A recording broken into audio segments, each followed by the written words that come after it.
Students, இப்போ இந்த video நம்ம பார்க்க போகிறது 10th மேக்ஸ் யூனிட் எக்ஸசைஸ் 6ல் இருக்கக்கூடிய இந்த 8th சம் தான் பார்க்க போகிறோம். பாருங்கள், 2 ships are sailing in the sea on either side of the lighthouse.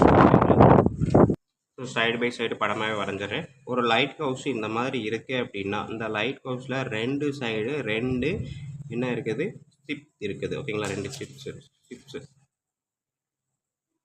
The angles of depression of two ships are observed from the top of the lighthouse are 60 and 45 degree.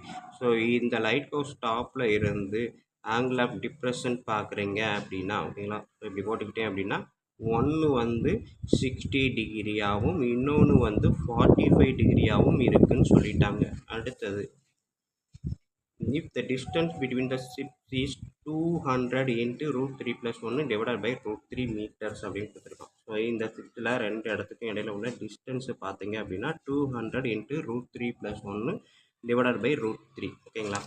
அடுத்தது, find the height of the light house. இந்த light ஹவுஸோட height என்ன அப்படின்றதான் கேட்டிருக்காங்க. So அதான் இப்போ வீடியோவை பார்க்க போகிறோம். வீடியோ பார்க்குறதுக்கு முன்னாடி நம்ம சேனல் இது வரைக்கும் சப்ஸ்கிரைப் பண்ணாமல் இருந்தாலும், இல்லை இதுதான் ஃபஸ்ட் டைம் பார்க்குறதா இருந்தாலும் சரி தான், தயவுசெய்து சப்ஸ்கிரைப் பண்ணிடுங்க. அப்படியே பக்கத்தில் பெல் ஐக்கான் இருக்கும், அதையும் கிளிக் பண்ணிடுங்க. நன்றி. இப்போ வாங்க நம்ம கிளாஸ்க்குள்ளே போகலாம். ஸோ இப்போ பார்த்தீங்க அப்படின்னா ஆங்கிள் ஆஃப் டிப்ரெஷன் இது பாயிண்ட் வச்சுப்போம். இது ஏ, இது பி, இது சி, இது டின்னு வச்சுக்கிட்டோம் அப்படின்னா angle of depression from A to C வந்து 45 டிகிரி அப்படின்னா angle of elevation from C to ஏவும் 45 டிகிரி. ஸோ அதே மாதிரி இது 60னா இதுவும் 60 டிகிரி. இது மொத்த லென்த்து தான் நம்மளுக்கு இது கொடுத்துருக்கான். பட் இது பி டு டி எவ்வளோன்னு தெரியாது, நான் எக்ஸ்ன்னு வைக்கிறேன். டி டு சி எவ்வளோன்னு தெரியாது, ஒய்ன்னு வச்சுக்கிறேன். ஓகேங்களா. ஸோ இப்போ நம்ம சால்வ் பண்ணலாம், சிம்பிளை பண்ணுவோம்.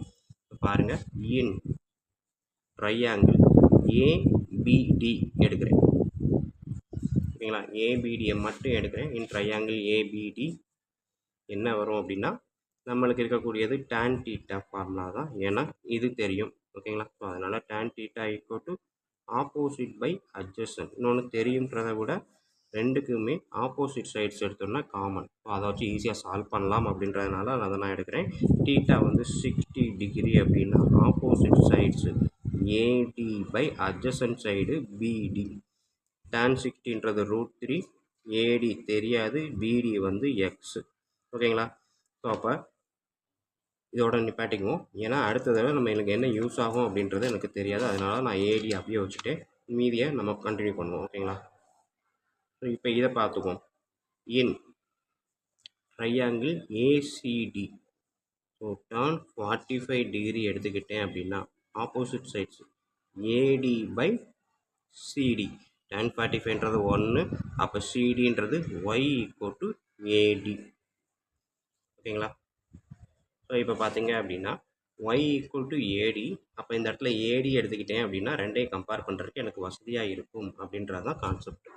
இன்னொன்று கம்பேர் பண்ணுறோன்றதோட இன்னொன்று யூஸ் பண்ணலாம். என்ன அப்படின்னா டோட்டல் லென்த்து இவ்வளோன்னு கொடுத்துட்டான், அதை எக்ஸு ஒய்ன்னு தனித்தனியாக பிரிச்சிருக்கோம். அப்போ எக்ஸு இது ஒய் இதுன்னு கண்டுபிடிச்சா எக்ஸையும் ஒய்யும் ஆட் பண்ணும்போது இது கிடைக்கும் அப்படின்ற வச்சும் சிம்பிளிஃபை பண்ணலாம். ஸோ ரெண்டு விதத்தில் யூஸ் பண்ணலாம். ஸோ அதனால் நான் என்ன பண்ண போகிறேன், ஃபஸ்ட்டு எக்ஸும் ஒய்யையும் தனித்தனியாக கண்டுபிடிச்சி எக்ஸ் ஒய் ரெண்டையும் ஆட் பண்ணும்போது இது ஈக்குவல் அப்படின்னு சப்ஸ்டிட் பண்ண போகிறேன். ஓகேங்களா. ஸோ அப்போ இந்த இடத்துலேருந்து நான் எக்ஸை மட்டும் எடுக்கிறேன் அப்படின்னா ஏடி எக்ஸ் இங்கே போயிடும், √3 வந்து ஏடி பை √3ன்னு வரும். ஓகேங்களா. So X equal to AD by √3, Y equal to AD. அப்போ எக்ஸ் ப்ளஸ் ஒய் என்ன வரும், ஏடி பை √3 ப்ளஸ் ஏடி. ஓகேங்களா. இதையும் ஆட் பண்ணுறோம். பட் எக்ஸ் ப்ளஸ் ஒய் எவ்வளவு கொடுத்துருக்கான், ஈக்குவல் டு 200 இன்ட்டு √3 ப்ளஸ் 1 √3. ஓகேங்களா. ஸோ இப்போ இதில் ரெண்டுலேயும் இதை விட்டுடலாம், இனி இது தேவையில்லை. ஓகேங்களா. ஸோ இதை வந்து அசிம்ஷனில் தான் எடுத்தோம். ஸோ அதனால் இதை விட்டுடலாம். இதில் இருந்து நான் எடுக்கிறேன். ஆனால் எழுதியிருக்கணும், கட் பண்ணிட வேணாம். ஏடி ரெண்டுக்கும் காமனாக வெளியே எடுக்கிறேன் அப்படின்றப்ப 1/√3 ப்ளஸ் 1 எடுக்கலாமா. ஏடி எடுத்துட்டா 1/√3, இது வெளியே போச்சுன்னா 1 equal to 200 into √3 plus 1/√3. So இது வந்து எதுவுமே இல்லைன்னா எல்சிஎம் 1. ஸோ டினாமினேட்டரை அங்கே மேலே கீழே மல்டிப்ளை பண்ணும்போது √3/√3. ஓகேங்களா. 1/1 √3/√3ன்னு எழுதலாம். ஸோ அடுத்தது என்ன எழுதலாம், 1 + √3 ரெண்டுமே √3 டினாமினேட்டரு. ஸோ டினாமினேட்டர் ரெண்டுமே √3ன்றப்ப நான் √3 எழுதிட்டேன். மேலே வந்து 1 + √3னாலும் √3 + 1னாலும் ஈக்குவல் தான்.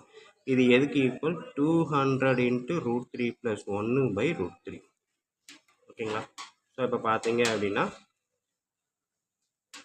ரெண்டு சைடுமே √3 + 1 / √3 ஈக்குவலாக இருக்கா. ஸோ அப்போ இதையும் கேன்சல் பண்ணிட்டேன் அப்படின்னா ஏடி ஈக்குவல் டு எவ்வளவு 200.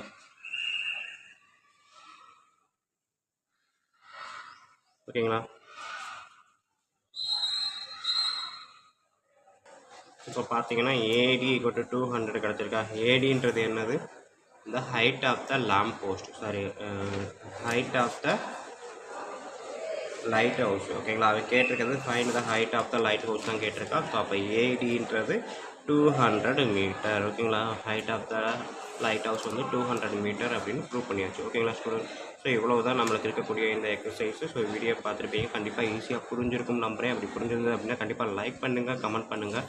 அதோடு இல்லாமல் உங்கள் நண்பர்களுக்கும் ஷேர் பண்ணுங்கள். அவங்களும் பயனடைவாங்க, கூடவே நானும் பயனடைவேன். நன்றி. அடுத்த வீடியோவில் அடுத்த சம்மில் பார்ப்போம்.